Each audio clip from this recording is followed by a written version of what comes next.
So we've gone from an area where there weren't really thought to be any bears to we have indications from footage like this that there is a healthy bear population which is reproducing and is growing. And so far, Hime has around 60 individuals that she is able to identify by their facial markings from the camera traps. There are males, there are females, there are juveniles as well.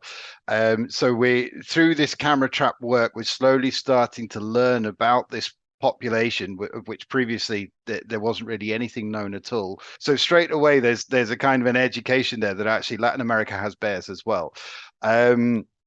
And then that opens up the opportunity for the conversation about, well, what are the real bears that Paddington's representing? What are the threats they're facing? And as I said before, one of the threats this species faces is climate change. So their conservation is directly related to our actions here in the UK and in countries all around the world.